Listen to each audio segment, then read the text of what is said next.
Greetings and salutations, everybody. Welcome back to yet another episode of the Snarp Fangle Podcast. I am your host, Jake Metzger, and this is episode 46. Here I have next to me a wonderful, awesome man. He goes by the name Sargon of a Snarp, David Reed. Now, David, I would ask you how you're feeling right now, but I think you and me feel very similar. Yeah, we do not feel good. We're a little down in the dumps right now. Yeah, so I apologize for my voice sounding just terrible, you know. If you didn't know, we've both taken up smoking 2 packs a day. Yeah, and after literally 23 hours, it's not good at all. Anyway, for comments, concerns, thoughts, and hate mail, and the name of your favorite alt-right YouTuber, please send them to snarpfanglepod@gmail.com. Before we get into today's topic, David, I just want to say Happy New Year to all the fans out there. We want to say thank you so much for your endless support. I think after starting this 1 year on YouTube, we have nearly 50 subscribers, and I think that's really cool. Yeah. And it's going to be cool to go back and listen to this episode and not only hear our terrible scratchy voices, but the fact that we want to make sure consistency is key as well, and make sure that you guys get a podcast regardless of whether we feel like it or not. So appreciate you. I was like genuinely like about to just say to you, like as we're sitting down, like let's just not do it and just rest and go watch like The Boy and the Heron. But let's just, we don't have to be super long. Let's just go for like an hour and then go from there. Oh yeah. Yeah. So anyway, we want to, again, thank you, everybody out there, the Snarp Fangle crew, for keeping us in your prayers, because we're gonna need them this episode. Indeed. Oh, and Happy New Year, by the way. I think... Yeah, this episode should air on New Year's Day. New Year's Day, yeah, I think so. That'd be Wednesday, right? Yes. Yes, okay, cool. So, yes, Merry Culture Warren. Here's to many more. Indeed. So I bring to the table of the Snarp Fangle congregation a subject that might very well be a familiar one to those listening. And if you've hung around any online space for a while, I think you'd be very familiar with it. I want to talk about today, David, toxicity, and ask if cancel culture still holds a main part of the current society. And our jumping off point into that, I just want to briefly mention Naughty Dog's new game. As basically a springboard onto that topic. So in this year of 2025, we live in a society, David, a society where your voice is heard if you're looking in the right places. Yes, downranking and shadow banning still exists, especially on platforms that are run by Meta. People want to go where they feel heard. And thankfully, we have places like Twitter and or X is been that place for many folks. On the interwebs. And I want to talk about Naughty Dog's new game called Intergalactic, the Heretic Prophet. The game was revealed at the most recent Video Game Awards, and fans are making their voices heard. If you go and type the title into any search engine or on any social media platform, then you will be getting a vast amount of opinions, but the vast majority are ones of negativity toward Naughty Dog's new venture. These folks created games such as Crash Bandicoot, Jak and Daxter, Uncharted, and of course, The Last of Us. Now, before I get into the description of the game, I do want to mention the current leadership at Naughty Dog truly hasn't been involved with every single one of those projects. I think Neil Druckmann, who's the current president, started on Jak 3. I could be wrong about that, but I think that's where he's got his start as a programmer. And now he's the current president of the Naughty Dog, and they've yet to release a game under his current leadership as president, but we shall see in the future. And I'm not including the remasters of Last of Us and Last of Us Part 2. Those are just remasters, and we got Factions that was canceled, and a lot of harebrained stuff that I don't need to go into now. But their new game, Intergalactic, the Heretic Prophet, which is not a very good title, in my opinion. No. Just call it Intergalactic. Yeah, seriously. But here's the description that on PlayStation.com. It says, set thousands of years in the future, Intergalactic, the Heretic Prophet, puts players into the role of Jordan A. Munn, a dangerous bounty hunter who ends up stranded on a distant planet known as Simperia. Like the Simpire, David. Oh my God. Continuing on. Jordan will have to use all her skills and wits if she hopes to be the first person over 600 years to leave its orbit. Intergalactic, the Heretic Prophet has been developed since 2020, with Trent Reznor and Atticus Ross scoring a stellar soundtrack to accompany you on your adventure. And end quote. So continuing on here. Now, the reactions from this game, David, haven't been stellar. People remember the prior experience that they've had with Naughty Dog back in, which is, sorry, I'm not feeling good. I'm trying to get my thoughts straight. But anyway, back in 2020, Last of Us Part 2 came out. So that's the most recent example we've had as a online community culture of what this company's been about. And that game didn't go over well for everybody. But after in the conversations of that game and the aspects of it still go on nearly 5 years later. And those conversations have been reigniting since Intergalactic's reveal, and many claim the game will be, in quotes, woke and will feature many DEI initiatives. Regardless of people making these claims, we just don't really know. It's just a reveal trailer after all, but and I'm not saying that claiming it's woke is a vitriolic reaction, but there have been far more reactions I've seen where people are just mad at them. They don't like Neil Druckmann for some reason. They feel betrayed because of the way the story went in Last of Us Part 2, which we can get into if we want, but I don't want to spoil it here. But I'll be honest, seeing reactions like that is something that's been on my mind as of late. And I have also found it hard to see what reactions are genuine, honestly, and what aren't. I feel honestly a bit jaded, you could say. And Naughty Dog has always been progressive as a company is my first point I want to make. But I also want to say that they've made wonderful quality games, areas ranging from combat and environments to, dare I even say, the story.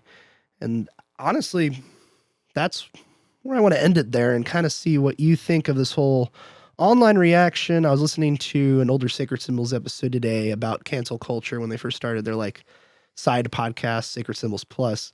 And they were talking about how, and Chris Reagan mentioned this, he said how instant gratification is a huge factor, I think. He said a huge factor in a lot of this cancel culture back in, I think 2018 was when this episode was released.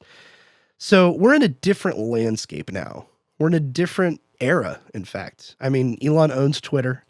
There's much more voices now heard on that platform, and the algorithm's changed. You can still go to places like Instagram, Facebook, or Snapchat, wherever you want, and you'll find the algorithm feeding you certain things. But I feel like Twitter and X is important because it shows you just the straight stream of consciousness from who you're following. And yeah, you have For You pages on TikTok and stuff like that, but going to your following list is really important. So I think that's one of the main reasons that Twitter is important, but also better as a platform. However, with more voices comes more discourse and everything else, more positives and more negatives. So I want to know what you think of all this. We watched the trailer this afternoon. I want to know what you think about all this, and you can take this wherever you want, I'd say.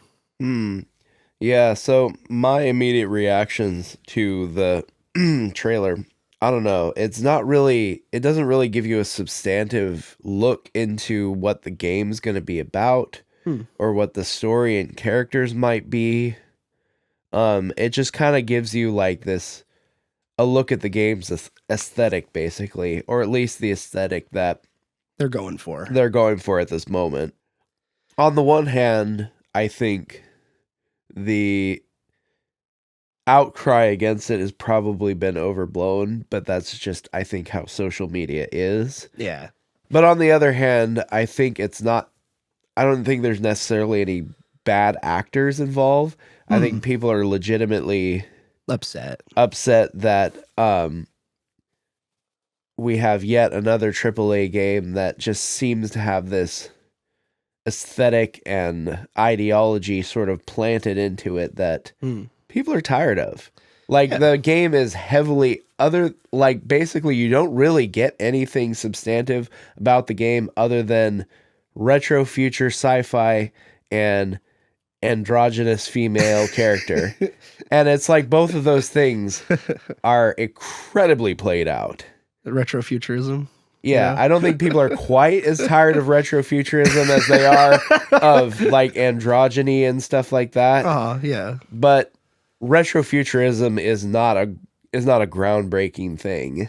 It's not one of those aspects where people man, this is going to be great because it has retrofuturism in the aesthetic. You know, it's just one of those things like it's already been done a million times. Yeah. Especially with the kind of like the soundtrack is straight up ripped, like of the like orchestral soundtrack of the trailer is straight up ripped out of Blade Runner, and the the ending of the trailer features a Pet Shop Boys song. Yeah. And so it's got that like sort of it's got a definite like 80s vibe to it, which there's nothing wrong with that, but again, it's thing that's been overplayed. Yeah, it's Stranger Things kind of killed it. It's a well-established trope at this point.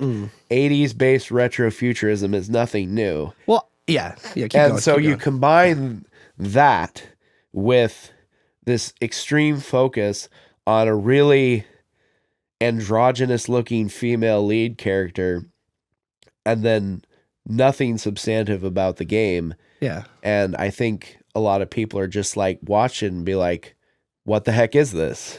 I think it's interesting because funny how I said, yeah, when you said Pet Shop Boys, but this is the first I've heard of them when we were watching the trailer. I was like, oh yeah, this is... We watched the music video for that song. It's a Sin, I think is what's the song's called. And that's a banger song. I love that.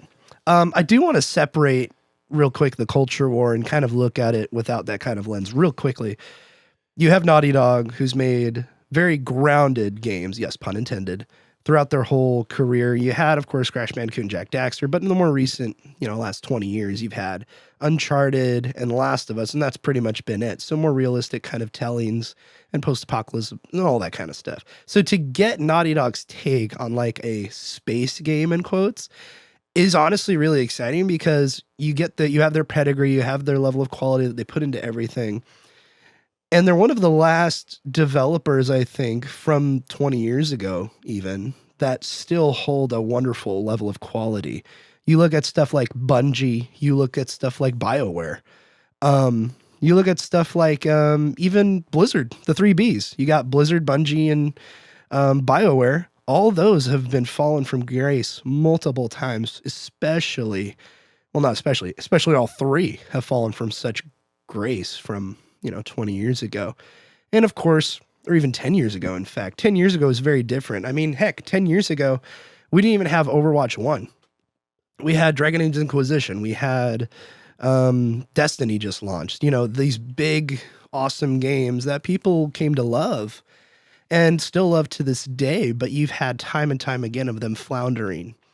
And you have people like Naughty Dog, who has not only retained the talent that those 3 Bs have lost, but have also been a consistent step of quality as well. So taking it out of that and go back into the culture war kind of view, yes, this game does look like it's very much going to be very progressive, very much, quote, woke in quotes.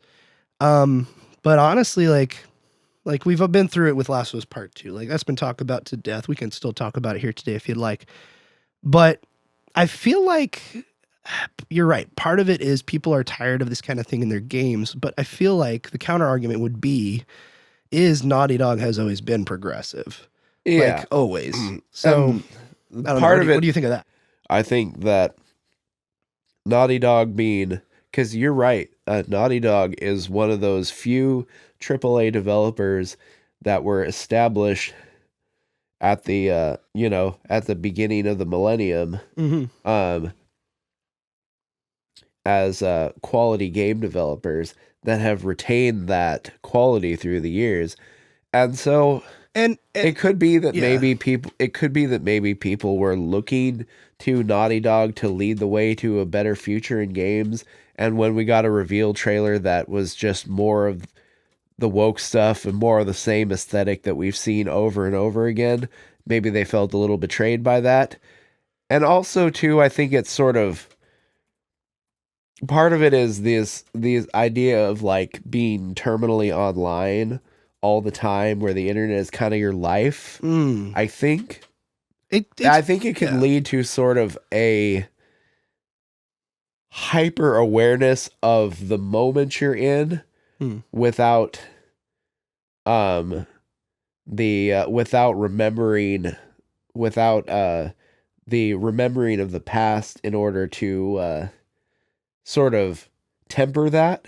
Because like a rational response would be like, yes, the whole aesthetic that this game is presenting in this trailer looks tired and just overdone with the Nikes and the CDs, you know. But a rational mind would be like, but Naughty Dog has been known to produce great games consistently. They've been known to produce great characters and stories consistently. Yeah.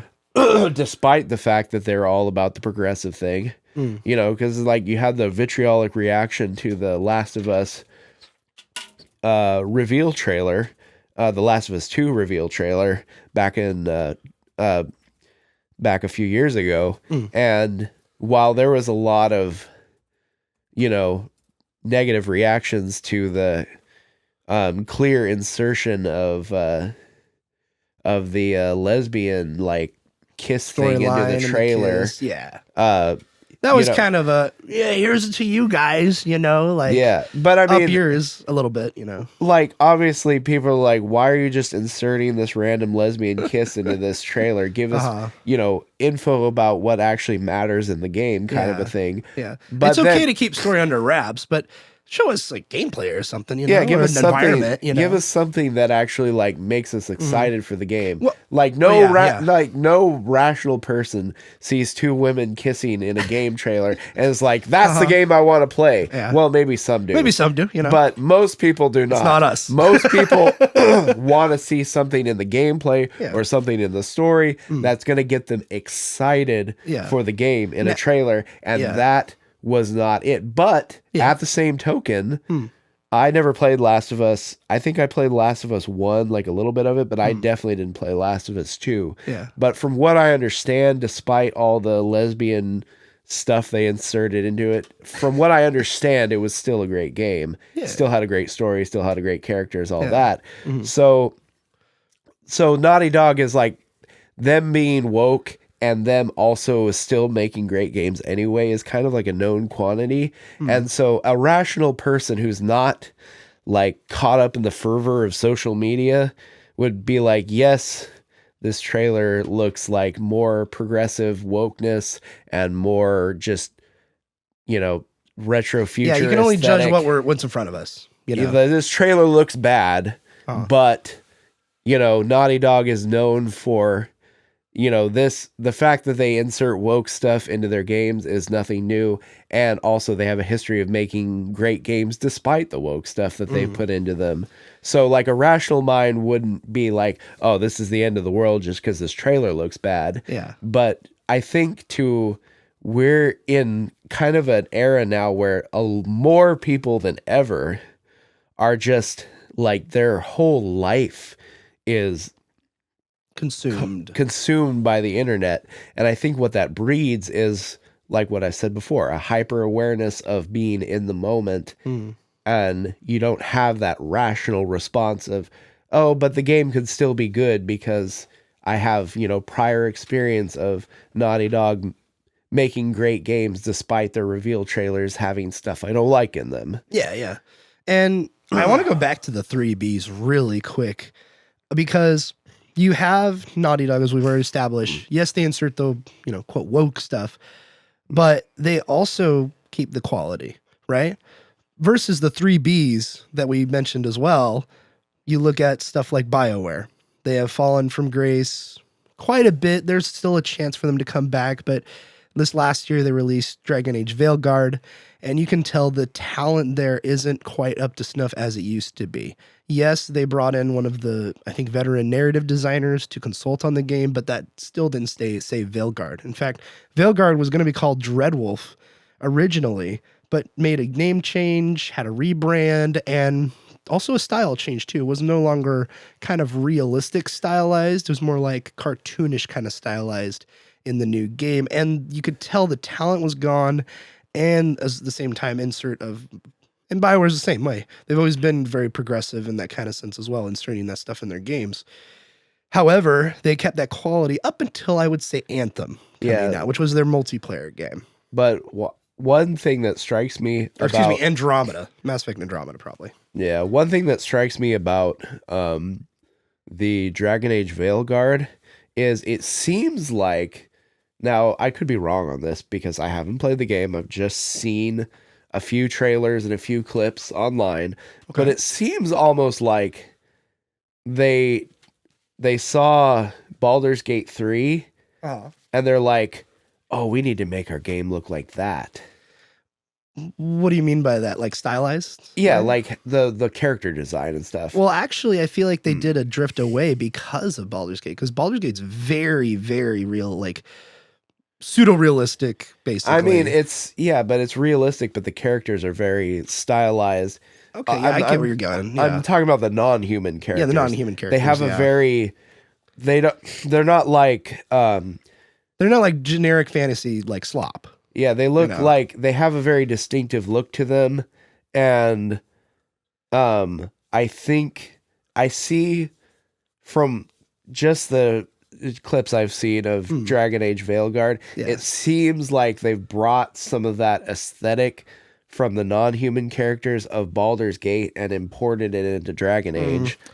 I don't know if I agree with that. I would probably say that it's just an unfortunate happenstance, because Baldur's Gate came out the year prior to Dragon Age, and we knew this game was coming like maybe the year after, 2024, right? Which it did. And the quality mechanically and other stuff, story-wise, mechanically, like some stuff was still there, but story-wise, just the degradation has really been shown. And it's really unfortunate. And I knew when Baldur's Gate was all hyped up and stuff, people would compare it, Dragon Age, to that, and which is totally fair. It's a fantasy game, but I feel like BioWare is no longer BioWare the way we remember them as. So I don't know if comparing them to that would be necessarily fair, because Larian's on another level. That's a totally different, like, compared to the rest of the games industry. I feel like they're at the top right now in terms of quality. So, but moving on, like you have stuff like Bungie, which are basically close to no longer existing after Sony bought them out. You had the leadership that was so focused on making money and preserving what was promised to them, because 2025, this year, is where the final shares get rewarded to the executives on the board of Bungie. So however billions of dollars Sony purchased them for, their final compensation is rewarded them this year. Also this year is when Marathon comes out, and they're going to really, I think, push that game to be released this year so that those rewards get rewarded. But also they fired a lot of talent. You don't have any of the older devs there, really. What's it called? Michael Salvatore, who was working with Mario O'Donnell for years, is gone. They got rid of him. Manager lady that's been there for years. It's just lots of talent is gone from, Destiny. And also you have Blizzard. And what can you say about Blizzard? Now they're owned by Microsoft. There may be a chance of new leadership there that could turn things around. But with the management of Overwatch 2, Diablo 4 is a little bit of a bright light. But overall, they're kind of just never not what they are anymore. Versus going back to Naughty Dog, it's surprising that after all this wonderful talent has left the 3Bs and many other AAA companies, it seems like Naughty Dog seems to be the only big dog, lack of a better term, in town. And being part of the Sony big group, I don't see them leaving for a long time. And so, I don't know, I just wanted to have that there because I feel like they're an important role in this industry, but I don't know if they're not going to go and make a game about January 6th about redeeming everybody that was there, right? Like, they're not going to go out and make something like that and turn around and be like, hey, everybody on Twitter's right, we're wrong. They're going to make what they make, and they're going to do what they're good at, which is single player stuff. So, on just a side note, January 6th, multiplayer battle game. Oh, that Battle Royale? Hey, they were making the factions game. Oh my God. So they were making that factions game, right, David? What if it got canceled because they're like, you know what? In the political climate right now, it's a little bit too close to January 6th. Except it was really cool. The concept was you're in San Francisco. The clickers are about. It's survival, PvPvE. so many cool potentials with that, but oh well. Yeah. Oh well, it's going to be probably reused into some form of Last of Us Part 3. But dude, Yeah. legit, January 6th Battle Royale, I'm so there. But David, if you want to play something like that, The Division 2 exists, which your main base is the White House. Yeah. But yeah, I just think that going back to the toxicity of everything, to see people's reaction to this, I think you're correct. Social media kind of balloons everything to this enormous degree, and you lose nuance, number one, and you also lose reality as well. Yeah. And it's just, it's unfortunate, I think. And it's hard to find common ground in a lot of these places. I've also seen like an uptick in, it's funny, I was watching, I'm a huge fan of Sacred Symbols and Last Stand Media, and I talk about them a lot. And I was seeing like a lot more toxicity this year in their community, a lot more like abrasiveness, people being short with each other, just a lot of weird things. And I love the community. I don't interact on the Discord at all, but I go and I look at sometimes, and sometimes when I'm there, I'm like, man, some people can be real a-holes, and it's not like in jest or anything. It's like genuinely like people ranting about stuff. So even in small micro communities, people are, there, it's everywhere. Yeah. It's the internet. I mean, the internet definitely can ruin a lot of things. It's great, but it can ruin a lot of things too. Yeah. And it's just also adds confusion to the well, in addition to, you have stuff like Naughty Dog, but you also have stuff like the political climate too. Like people want to look through everything. I look at everything through a political lens. And I feel like that's also, something I've encountered too, where people are just, they can't get out of the mindset of, oh, this is woke, so it means bad. There's people out there, like Dragon Age Veilguard didn't sell terribly, but it did sell like a considerable amount of numbers, and people play that game. Like, I'm not going to play it. I'm not interested in it. But if people are interested in it, like, so what? Like, let them enjoy it. Yeah, I don't this think... market will speak for itself. Yeah, I don't think anybody's necessarily upset at people who buy Dragon Age Veilguard and enjoy it. I think what really stings about the woke stuff is because, like, we're conservatives, right? We're Christians, so we're kind of like philosophically. Are you saying that because of the new current president that's going to happen in January? Is that what you're saying? No, we're now in the clear. We can now no. convince that to everybody. No. I mean, if that wasn't clear before, then apparently we haven't been doing our job. But I just want. I mean, like, at this point, nobody should be surprised by that revelation. And if you think we aren't, we're doing it for the meme, baby. Oh yeah. But anyway, or if we are, we're doing it for the meme. But anyway, so we're Christians and we're conservatives, and so we're kind of we're kind of philosophically opposed to the woke progressive stuff just by definition. Definition. Based on principle. Yeah. But the general gaming public are not that. No. So the general gaming public are opposed to the woke progressive stuff because it is a symptom of game developers not delivering what their customers want and instead just phoning in games, basically. Because the issue that most gamers have with the woke stuff is not that it's there, but more that the games suffer. The games suffer for its sake. Like, people, they push these ideological narratives in these games, but these aren't actually games that people really want to play. And some of them, like Dragon Age, I'm not saying Dragon Age is a bad game. I haven't even played it, so I don't know if it's good or not. But like, the pattern is clear that game developers, I'm talking in like the AAA sense. Yeah, AAA sense, yeah. The AAA game developers are missing the mark in terms of the things that gamers actually want, which is quality, and instead they're filling up their games with all this woke nonsense. And so I think that's led to is a general backlash against woke stuff as a results. Of Yeah, all that. as yeah. like it's before they weren't necessarily concerned about, whether there was gay people or trans people or whatever, some kind of overlay or message, diversity or whatever. They didn't really Yeah. care whether that was in the game or not. Yeah. But it seemed like as more and more of that stuff got into put into games, the quality of a lot of AAA games declined and declined and declined. So now it's gotten to the point where it's triggered a backlash against that thing in and of itself, even though the gaming public as a whole isn't ideologically opposed to it as like we might be, being conservatives. Yeah, I think that overall it's disappointing to see that the fall of grace from a lot of giant AAA corporate developers that are run by publishers of humongous size. In fact, that's not where they make all their money, by the way. Like, they don't make their money from, they do from Dragon Age, sure, but the majority of EA's money, who publishes Dragon Age, comes from sports games. Same thing with 2K, same thing with all these other like big developers.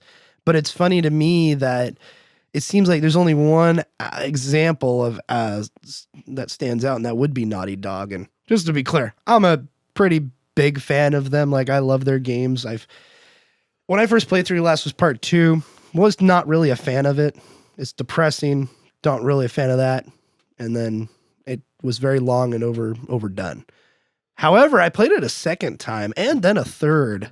And I gotta say, I kind of just changed my mind as I played it, because I'm like, no, there's actually like really good quality stuff here. My main issue isn't even the reason why most people are upset, which is the death of a certain character. I have no issue with that at all. I think it could have been done in a different way, and you could have had more of a, what's it better? You could have had more time with that character, sure. But because it happens near the beginning, because people were such attached to that person, there's vitriolic response, totally. And to have the other stuff like the androgynous character of Abby and the other people in there as well, it kind of piles on, and there's more an issue with everything at that moment. But you have to look at the objectives of the game too, in terms of objective quality, like the combat, the environments, going through each environment, the different ways you can approach each combat situation, or the set pieces in the game are really great. And even the dialogue is pretty dang good, along with the performances. My main issue with that game is the pacing and the way it told its story. You go through half of the game, you have a break, play as from a different perspective, and that lasts for another like 10, 15 hours.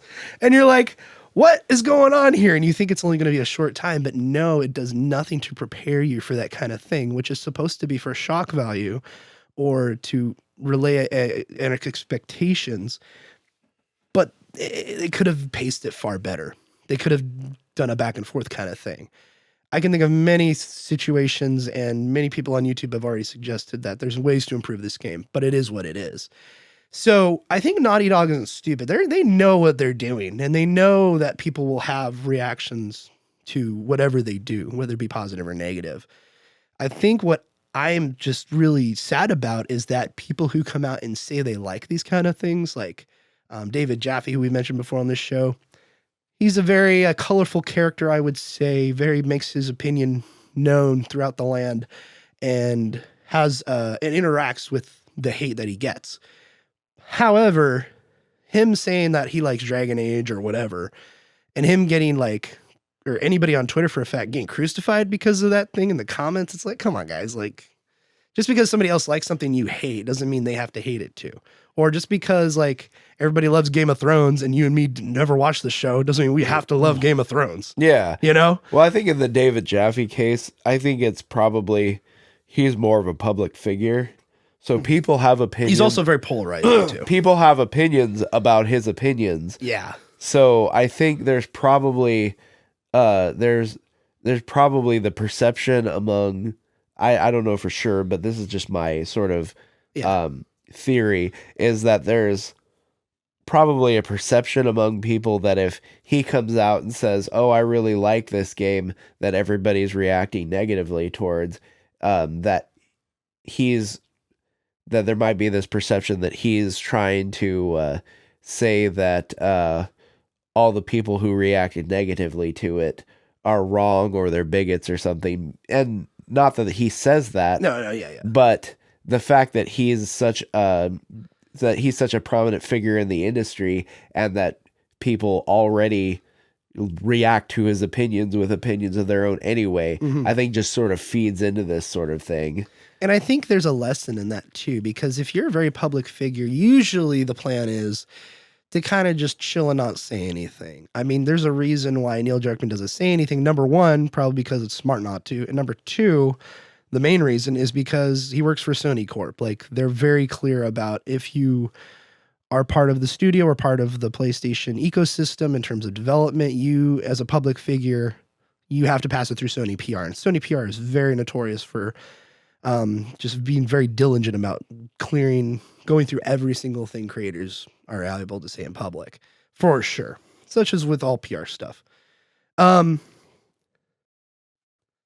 thing is, and this was a point I found out early, a point that was pointed to me out just looking stuff up online, is you think of people like Randy Pitchford, other folks in the games industry that are kind of polarizing figures that make their opinion known and also go after just random people that comment. David Jaffe is another example of that. Those people get tons of hate, sure, and deservedly so a lot of times. But I see people like Neil Druckmann get even more hate than that. And I'm like, look, just because, and I feel like there's many reasons why people go after him. It might be for attention. It might be because they just don't like his work. They could just blame him for a bunch of different things. I also think there's another political side of that too on X, where he is Jewish and people go after him for that kind of thing as well. For him being Israeli. It's like, there's a lot of reasons people go after the guy, but I don't think it's deserved so. I don't think you should do that to anybody, in fact. But I overall, I think it's just disappointing to see people dogging on folks who like something that they hate. Yeah, and I think that's just the nature of the internet. I remember when The Last Jedi came out. Yeah, let's get into it. And all the people who said, oh, they really like The Last Jedi. Anybody who said anything different, anybody who expressed dislike for it, you would have people appear in comment sections on Facebook and whatever other social media, wherever people were discussing the movie. Yeah. Anytime someone expressed a dislike about it, you would have people pop up. Yeah, just anywhere. You would have people pop up and start saying, "You're a bigot. You just hate strong female characters. That the Force is female now." Which it's like, I'm like you. I think that sort of thing is wrong, no matter which side does it. Yeah. But I think, unfortunately, the internet being the cesspool that it is, it's just kind of like, it comes with the whole, it comes with the package, you know? It comes with anonymity. It comes with being able to not be public about who you are, where you live, or what you do. At the same time, you can go and just tell somebody to F off or kill themselves. And it's like, obviously that's not cool and that shouldn't be what you should do. But people are people and people are going to do what they do. You know, if there's bad people and they're going to do bad things, you know? So, but I think also, you and me were talking about this before the pod, is I think my theory is, and they're not all children, but my theory is a lot of them are children and they're, you know, be able to be anonymous. Thank you. And anonymous. That's probably a word, but not what I need it for.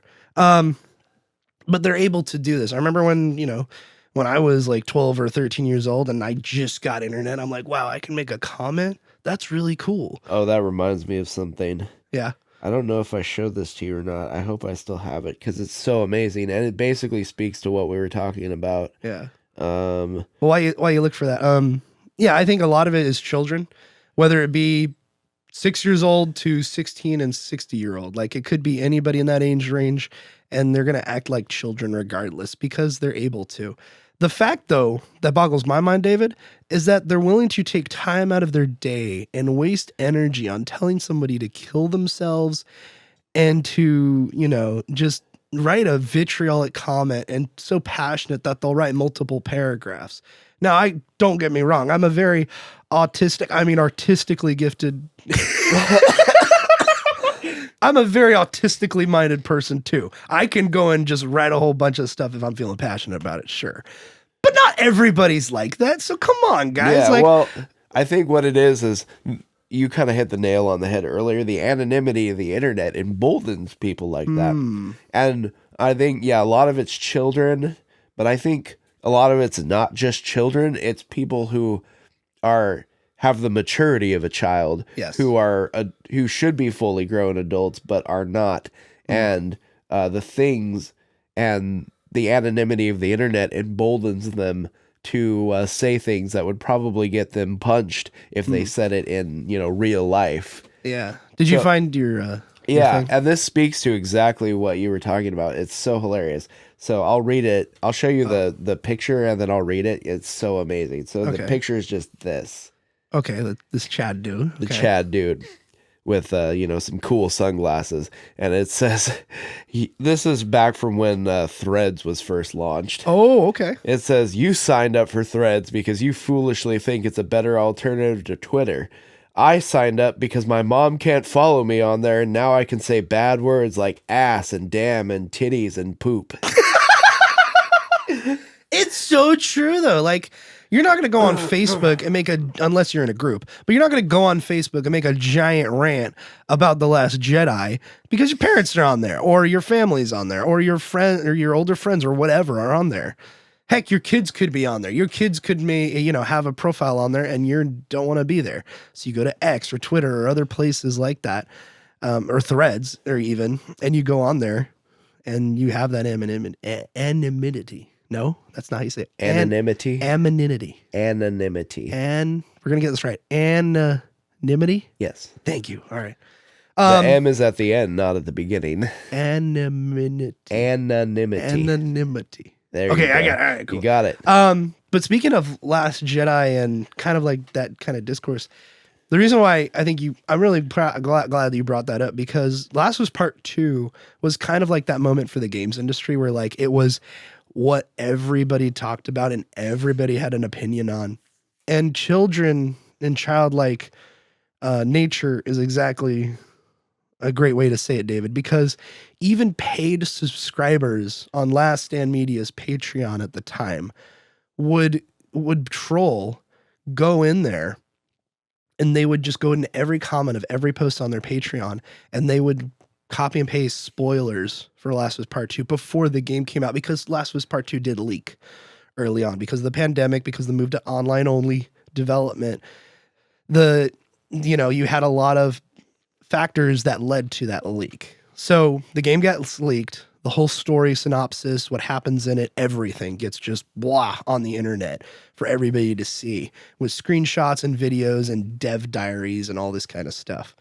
And people found out, I think, who it was. They got the perpetrator. Oh, no. It was a guy who hacked their servers because people were going to go home and work, and he was able to get in through the security stuff like that.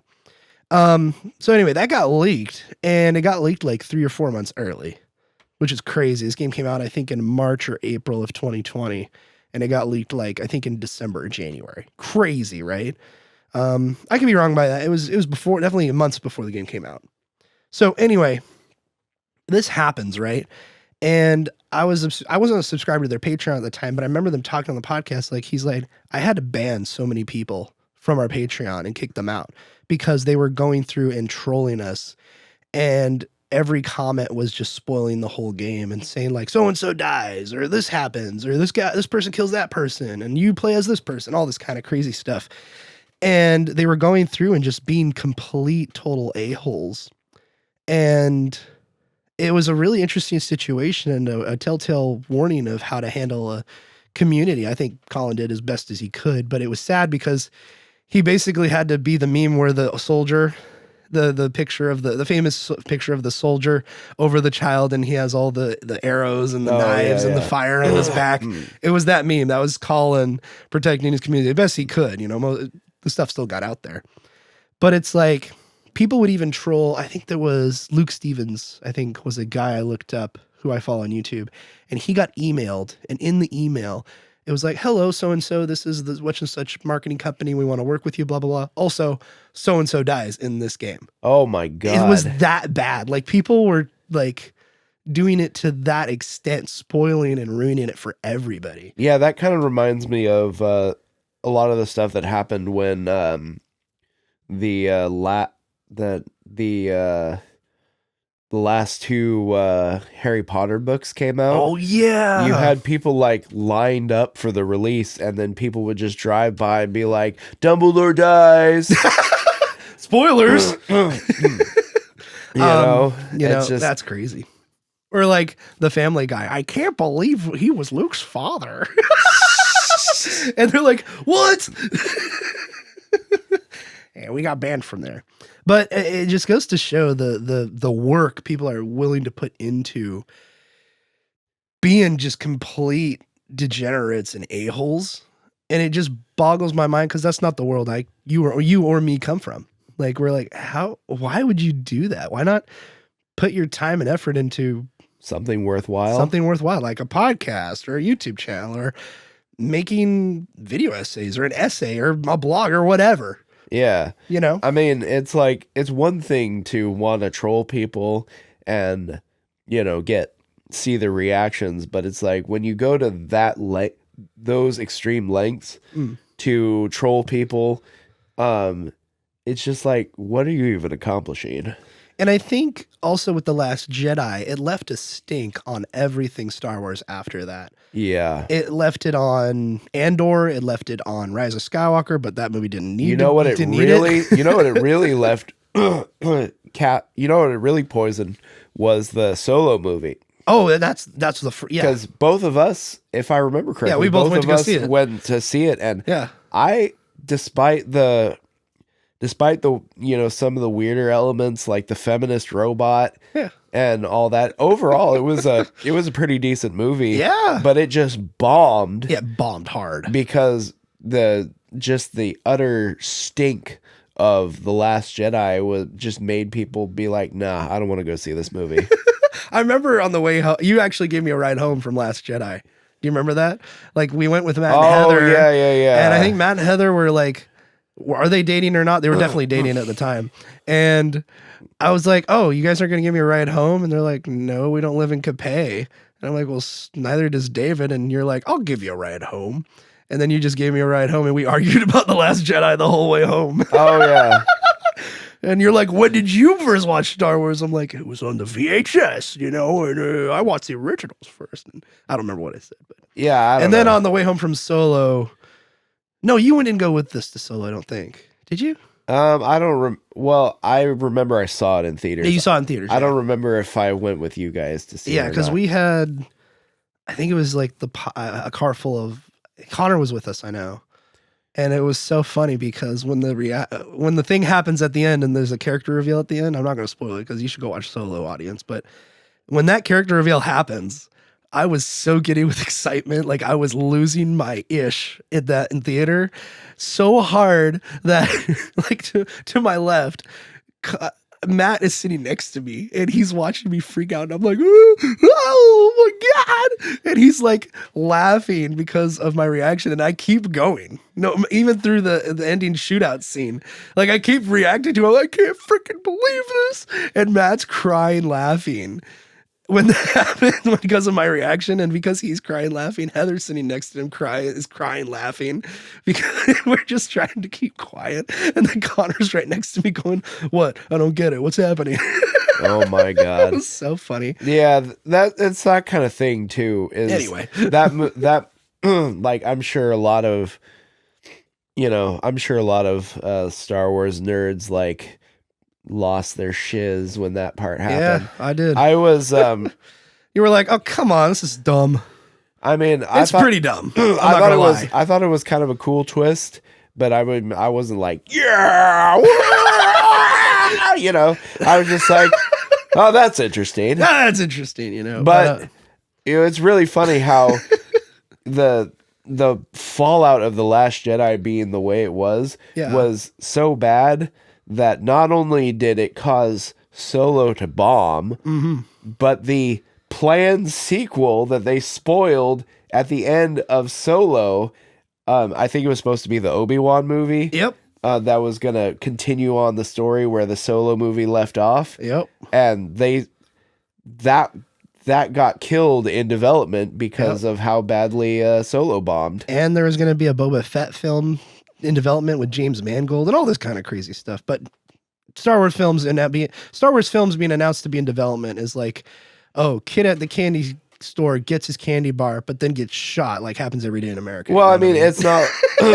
Well, it wasn't just the fact that, like there's a plan set in all place, sorts of things, all sorts of things that are said to be in development end up not happening in Star Wars land. Yeah. But this up until Last Jedi, that was this was a different case because it was like the end of the movie clearly signaled that there was going to be another follow-up movie to continue this plot thread. Yeah. And then, but because Solo did so bad, they're like, nah, we're not going to do that no more. Yeah, and that would have been really great. And I'm not going to get into it. I want to talk about Obi-Wan, but it probably would have been a lot better than the actual Obi-Wan TV show that did come out. Yeah. But whatever. Yeah. Anyway, the Last Jedi left a stink on all that. And I feel like I would compare that same thing to Last of Us Part 2. It's a stink on every single thing Naughty Dog specifically is going to do. PlayStation's separated from it all just because they're PlayStation. They have more developers to worry about and work with. Like the culture war is not going to worry about them in that manner because you have plenty of other options. So Naughty Dog, though, whatever game, and we knew this when Last of Us Part 2 came out, whatever game they do next is going to come under mass scrutiny because of the people's reaction to Last of Us Part 2. In fact, I was kind of bummed out seeing Intergalactic because I'm like, but I kind of want to see Last of Us Part 3. Come on, guys. What's going on, But I feel like they are working on that, too. I feel like Neil Druckmann came out and said they are working on multiple single-player projects. It was his words, so... And this was after Factions got reportedly canceled. So we'll see what happens. You have to imagine that they're working on a Last of Us sequel of some kind because that franchise is popular enough to spawn a TV show. They're not just going to drop it. Exactly. And that's the next thing I want to go to real quick before we go to something else is the TV show. Season 1, based off the first game, fantastic. Season 2 coming out based off the second game. I feel like they're going to make the landing and they're going to do a pretty dang good job, especially because it's been revealed that part 2, the season 2 is going to be, how do I want to describe this? The second season, which is based off of Last of Us Part 2, is one of probably 2 or more seasons that will be based off that story. Because the game is like 30 hours long, there's a lot of story to get through. So I wouldn't be surprised if they do maybe just 2 seasons for Last of Us Part 2. And then by the time they get that third season out, it'd be 2027 theoretically, 2028. We might get Part 3 by then. Who knows? Maybe into the beginning of the PS6 generation. So there's some cool aspects. And I feel like with Neil Druckmann being heavily involved in that, that's really cool. That's if you're into The Last of Us. I kind of want to shift really quickly before we leave, David, into what else the culture war has kind of ruined in your mind, or and see what comes of it. I think what comes to my mind is it's almost kind of everything nowadays. Like everything kind of, for lack of a better term, gets ruined by the online discourse, the online discussion, and seeing things specifically through a racial, gender, and political lens. I'm so tired of it. I'm just kind of, like I said, I'm very jaded by it now. And every time I see like when I saw Intergalactic and I saw the shaven head woman in the trailer, I'm like, all right, you know what? I know exactly what the thumbnails and the YouTube titles are going to be tomorrow. It's become super predictable. Now, I understand that some people in their culture warrior kind of mantra, I know their mindset. We want good things in our culture. We want to stamp out the bad and we want to do this. Okay, cool. You can do that. But it becomes kind of tiring. Yeah, well, the one thing is, too, I think a lot of culture warriors are missing is in order to have a positive impact on the culture, you have to add good things to the culture. And if all you're ever doing is railing against the bad, well, you're not going to get anywhere. And maybe maybe some of these people are bad actors and are just, doing it for the, for the attention. And then maybe you have some people who just maybe don't think very critically and sort of think like, well, if I, rail against all the woke things in media, then that means I'm doing my part. But really, if you want to fight a culture war that actually can win, you have to add something positive to the culture. And I think we're starting to see some of that. I think we're starting to see some of the contentious culture warrior figures actually doing media of their own now that seems to be resonating with people. Yeah. I think we've brought it up before on the podcast, but one aspect is Game Grumps. Anyway, they're a positive force in the culture, right? Anyway, one that comes to mind is Matt Walsh and his movies that he did. Yeah. Because before Matt Walsh was just known as a podcaster who, railed against the bad stuff in the culture from a, conservative, and I think he's a Catholic as well. Yeah. Point of view. But now he's sort of grown up to where he's like, I'm not just going to speak badly about the stuff I don't like in culture. I'm going to do stuff that I think is worthwhile and introduce it into the culture.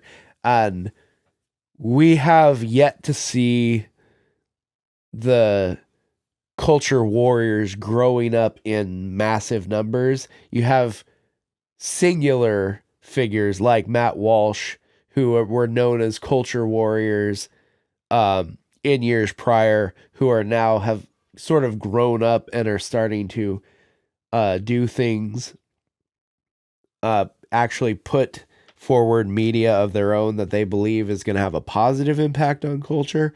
But by and large, you just don't see that level of maturity across the board. And so that's, I think, part of the problem. And I think I'm really intrigued to see what he does next now that you bring him up, because he's had two very successful films so far, and I'm intrigued to see what he does next. I haven't watched any of the films, but I've seen some funny clips from them. I've seen reviews of them, and I would definitely like to watch them. It's just on the exclusive subscription service they have, the Daily Wire. But I also feel like like you said, we've yet to see the culmination of people getting out of their comfort zone and actually putting work into creating culture. Because if you're just reacting to things, that's a very short-term mindset that won't get you very far. You could react to things. That's cool. I mean, that's one reason we do this podcast, so we can just talk about stuff. But you got to do more. You got to actually put work into it instead of just writing up tweets all day. Or I would even dare say, I mean, a book is a different topic, but even writing a book is a huge deal, regardless if it sells well or not. Like, that's something that you're doing to be better about it. But do we want to do everything through the lens of it's better for the culture, or do we want to do it authentically and do, hey, this is what I want to create?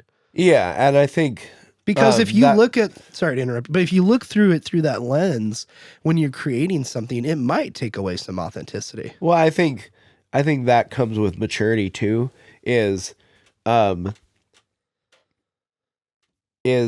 knowing that you can't simply try to,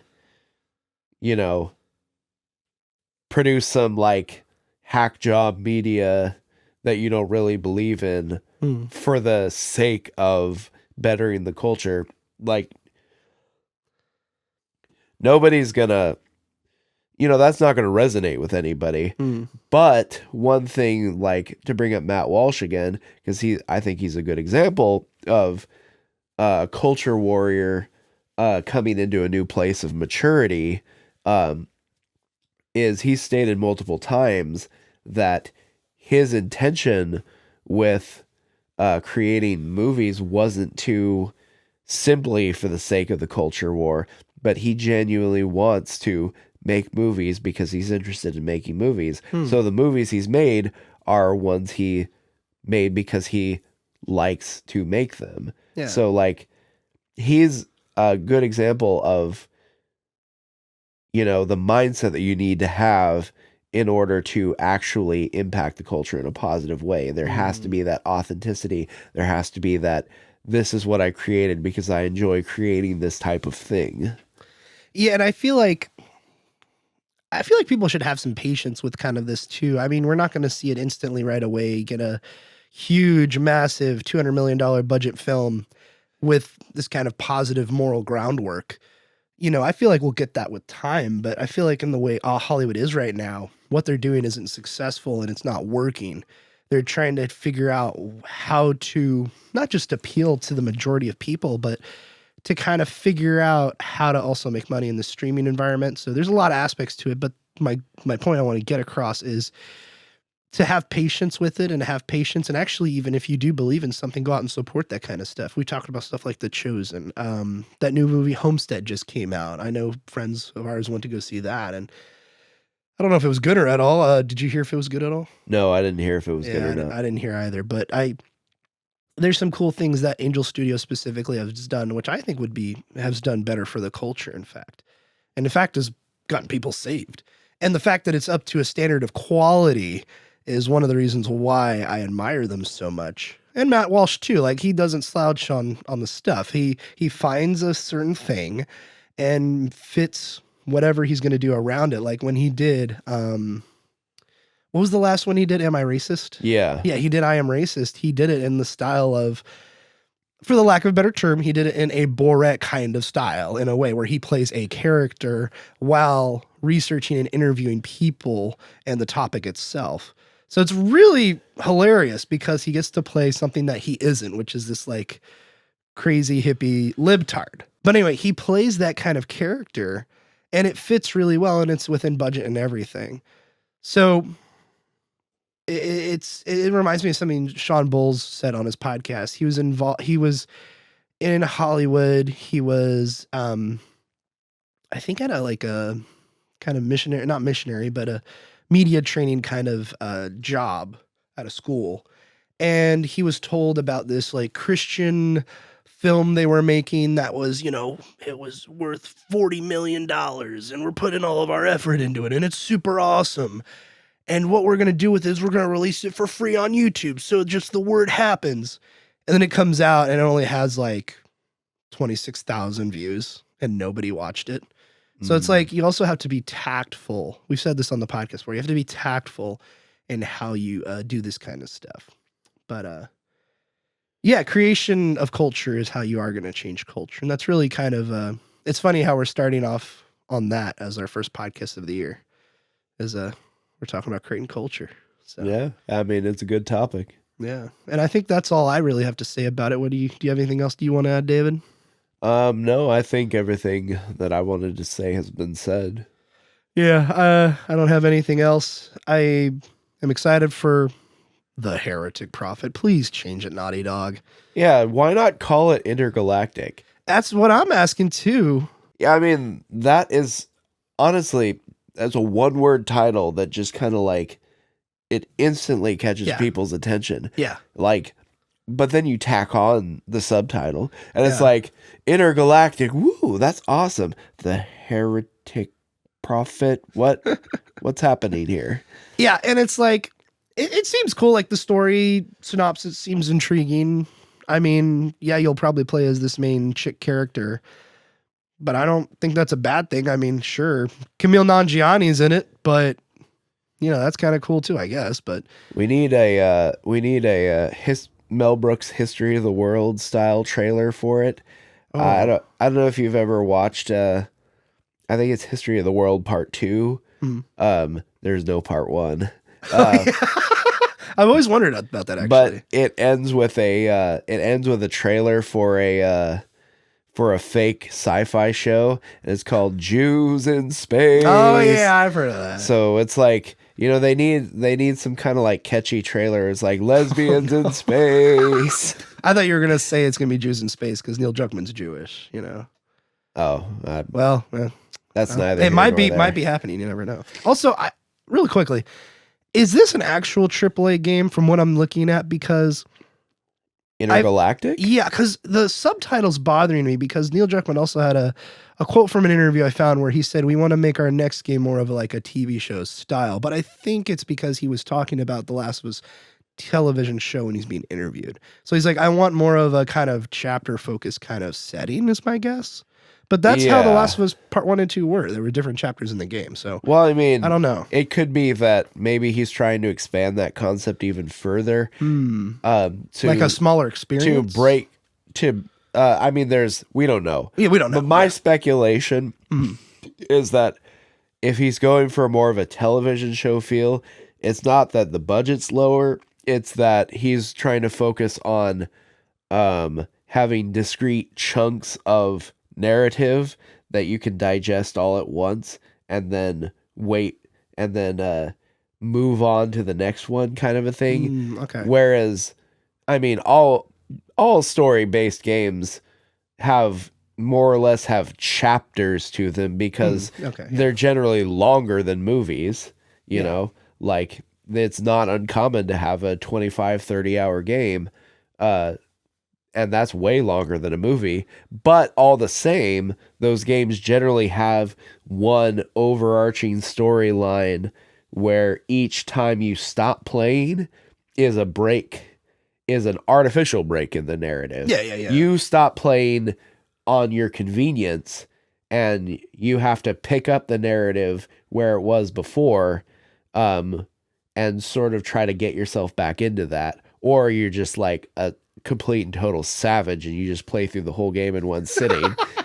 But so it could be that perhaps I love how you said that, a total savage. Well, I mean, I say that because it's like, you know, I'm not actually all that old, but being in my 30s, I definitely feel the effects of age more than I did when I was in my 20s. So playing a 30-hour game all the way through in one sitting is something I might have done when I was 20 years old, and it's not something I would ever do now. Yeah. I would, no matter how good the game is, I would never sit down and play a game for 30 hours straight now that I'm older. So that's when I said savage. Yeah. That unless was you're referring to me. Not, then no. That was referring to me being a tired old man, basically. Oh, okay, gotcha. But yeah, so it could be that he's trying to structure the narrative in ways where there's like planned logical stopping points. Yeah. Quote unquote episodes, so to speak, where if you were to stop playing the game at that point, it would feel natural. It wouldn't feel like forced kind of a thing. Yeah, and he also said that he's taking a lot of inspiration from Elden Ring with the next game and stuff like that. I'm glad to hear the like, you made me feel better about what he's going to do next, because it seems like he's put together enough together where he's going to learn from the issues, the true, real objective issues, I think, of The Last of Us Part 2, which is the pacing. Like, the pacing is bad. Like, you will play a level for 45 minutes and then the next one's an hour long and there's very few points to stop in the middle of it. And it just drags on and on and on, and it never seems to end, especially in replays, which I'm excited to replay it on PC when it comes out on PC. I think in April it's coming out on Steam. So I'm excited to play it there, but that is about a 25-hour, 24-hour game, and it's pretty long. The first one's only 8 hours, maybe 12 if you stretch it, but I guess we'll have to see. I'm excited for it. We'll see what happens. I'm sure everybody else will have opinions about it along the way. You know? I mean, as they will have opinions about everything. Yeah. One final thing before we leave. I am curious to see this culture wars take on when GTA 6 comes out, because David, I'm kind of worried about that game because the Hauser brothers are no longer at Grand Theft Rockstar. Rockstar, thank you. They're no longer at Rockstar. Red Dead 2 was their last full game they did. Interesting. They did work, of course, on GTA 6, but I believe they left in 2020, 2021 to form their own studio, which I'm excited to see what they work on. They're going to do smaller stuff and get through that. In fact, I could be wrong. I think 2K has actually helped funding their studio. So they left Rockstar to do their own thing again, which is super cool. So, but that was kind of a huge driving force behind a lot of Rockstar games, and a lot of the in quotes, offensive stuff that was in those games were from those two brothers as well. So I'm intrigued to see what GTA 6 has. I don't know if it will be, quote, woke or whatever. I don't think so. I mean, it's GTA. Yeah, I don't see it becoming woke necessarily, but, you know, like, franchises have their time. Yeah. You know, that after a certain point, the people who made those franchises good in the first place move on, and they're replaced by people who are just not as good, or they might be great, but they just don't have necessarily their creative vision doesn't align in a way to produce like a natural continuation of the games in the series that came before. So it's, I mean, I'm not who knows what happens. Yeah, I'm not saying that it's, I'm not prophesying doom by any stretch of the imagination, but we might be coming to a point where it's just GTA's time to not be such a stellar franchise anymore. Yeah, I mean, it's going to make all the money in the world, sure, but who knows? Like, it could not be as good as the prior one or something like that, or Red Dead 2, which... Yeah, I mean, there's always, there's always that possibility with long-running game series, or long-running series of anything, really. Yeah, and I think that going back to the 3Bs, like you said, like that time is done. I'd love to see if this has kind of been pitched around before, but like if the games industry treated itself more like the Hollywood, where you have certain development companies or production companies, created specifically for a certain film. Like you'll see 48 hours entertainment or something, and that'll be on just one film and that's it. But that's because it was created by 3, 4, 5, 6 people that came together and said, we want to make a movie. We want to fund it together, and we got to make a production company. We'll call it this, and we'll call it good. And then they kind of disband, go to a different project, create another production company, and so on and so forth. And so I kind of want, it'd be awesome if the games industry could lean more toward the name brand of the creators and not just the name brand of the companies. Like I remember talking to somebody years ago and them not understanding the difference between a publisher and developer. They said, oh, EA made that game. Well, yeah, but it's BioWare who made Mass Effect 3. Yeah, but EA made it, right? No, they published the game. So they didn't make it? No, they funded the game. Oh, they funded the... Oh, okay, gotcha. Yeah, no. So it's... I don't know. We'll have to see what happens. I am intrigued to see what the reactions will be to GTA 6 and the other ones that follow suit. So anyway, with that, we'll bid adieu and go take some cold medicine because it's time for that again. So thank you so much, everybody, for listening to another episode of the Snarp Fangle Podcast. We wish you a wonderful Merry Culture War, and here's to many more. And we hope you Snarp Fangle on. Oh, and Happy New Year. Indeed. Bye-bye now.